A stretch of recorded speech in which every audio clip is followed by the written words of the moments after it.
두 번째, 사업보고서. 고정자산을 일시에 상각한다? 이건 뭔가 이상한 겁니다.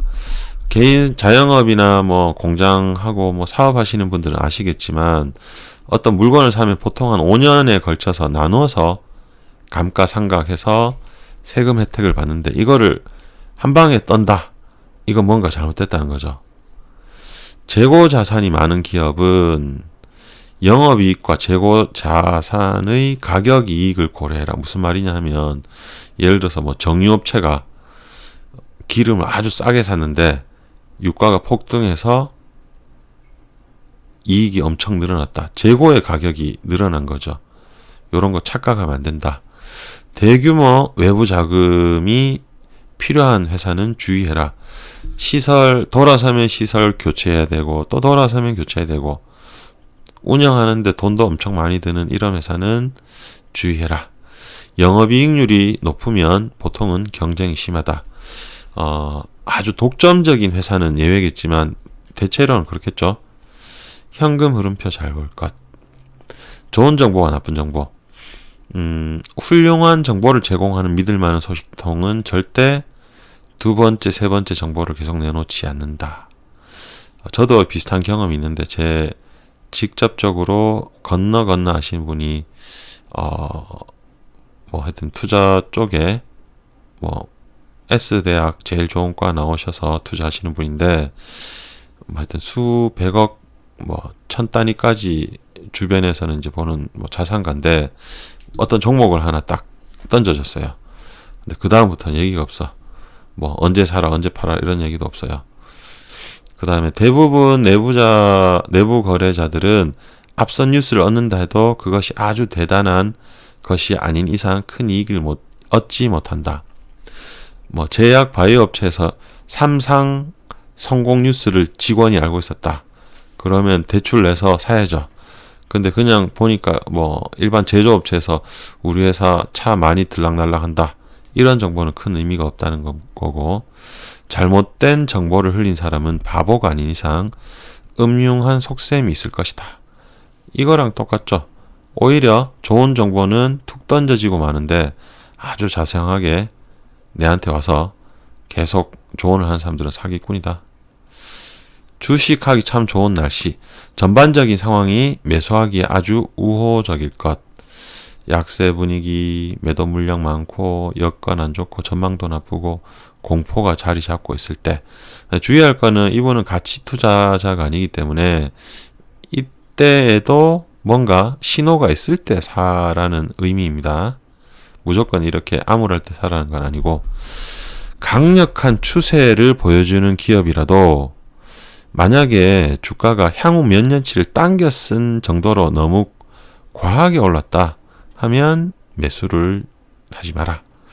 그 다음에 과거에 강세장에서 거래가 활발했고 앞으로도 그렇게 예상되는 종목 중에 현재 인기 없고 뭐 이런 주식을 사면 괜찮다. 마찬가지 살 때는 모멘텀이 있어야 된다.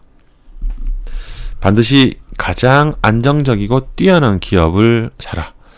최고 요량주도 바닥에 추락할 때가 있고 이분은 뭐 굳이 추천하자면 이런 걸 추천한다 하면서 소비재 관련은 괜찮다. 근데 공공재 성격에 뭐 정치적으로 좀 규제가 될 수 있는 뭐 전기 뭐 이런 거 그런 거는 그렇게 추천하지 않습니다.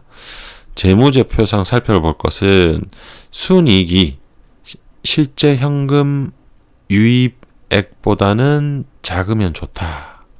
실제로 뭐 분식회계 이런 거 하는 회사 보면 순이익이 나는데 그 현금 흐름표에서 현금은 막 마이너스 나거나 이 둘 사이의 차이가 엄청 많이 나는 회사가 있습니다. 그런 회사는 굉장히 위험한 회사입니다. 그리고 최고 경영진 보유 지분이 눈에 띄게 늘어난다. 눈에 띄게라는 거는 그 사람 입장이 돼보면 좋을 것 같아요. 예를 들어서 그 사람이 연봉을 뭐 한 10억을 받는데 주식을 20억치 샀다. 뭔가 있는 거죠. 근데 10억 받는 사람이 한 1000만원치 샀다. 별 의미 없는 정보고 기관 투자가들의 주식 보유 목록에 자주 오르내리는 종목은 이미 상당히 올랐거나 잠재적으로 매도자들로 인해서 하락할 가능성이 있다. 주식 팔 때는 주식 매수 후에 우호적인 분위기가 내가 예상한 것보다 못할 때, 그 다음에 주가가 예상보다 과대평가되면 분할 매도한다. 대중의 심리 이해, 시장의 기본적인 추세 이해가 중요한데 대세 상승이나 대세 하락 흐름에 따라 투자 수익을 얻는 것이 확률적으로 유리하다. 대중 심리는 아주 강력하고 결정적인 주가 변동의 요인이다. 기업 실적이 요번에 저번 연도 YOY 해서 많이 올랐다. 근데 주가가 변화가 없는 경우도 많습니다. 주식 자체 인기가 없으면 그래요. 이론적인 가치보다 저평가되거나 반대로 고평가되었다고 떨어지고 있는 주식을 매수하거나 오르고 있는 주식을 공매도하는 것은 절대로 안심할 수 없다. 자, 용어 정리하면 아까 과대평가라는 표현은 좀 부정적인 의미고 고평가라는 의미는 이 책에서는 앞으로 제가 이야기할 단어에서는 나쁜 의미는 아닙니다. 과거 시장이 종목을 어떻게 평가했는지 따져보고 향후 예측이 가능하다. 예전에 인기 있었던 놈은 앞으로도 또 인기 있을 가능성이 높다. 이론적인 가치는 물론 시장이 매겨놓은 가치도 중요하다. 시장의 움직임을 해석하는데 아주 탁월한 능력을 가진 사람이 진짜 전문가이다. 정말 어렵겠죠. 오랜 하락세를 보인 뒤 꾸준히 거래량이 늘면서 강세를 이어간다면 아주 뚜렷한 강세 신호이다. 다시 하락세를 보인 뒤 보통은 주가 횡보를 예를 들어서 한 2년 3년 하다가 갑자기 거래량이 조금씩 늘고 한 번씩 4% 5% 오른다. 꿈틀꿈틀한다. 그러면 아주 강력한 강세 신호이다. 강세 분위기를 전혀 타지 못하던 종목이 거래량 증가와 함께 강세를 보인다면, 자, 이 말은 무슨 말이냐면 대세 상승장에서 한 몇 달 동안 아무 반응도 없던 놈이 갑자기 이렇게 오름세를 보인다면 오래 가지 못한다. 이런 놈들은 힘이 없다는 거죠. 그러니까 대세 상승장보다 살짝 앞서는 종목일수록 나중에 주도주가 될 가능성이 크고 뒤늦게 이렇게 올라오는 놈들은 그렇게 오래 가지 못하더라. 충격적인 뉴스가 있었는데, 안 좋은 뉴스가 있었는데 거래량이 터지면서 소폭 하락세. 거래량이 터졌다는 건 그래도 매력적이라서 수요가 있다는 거죠. 이거는 강력한 강세 신호이다.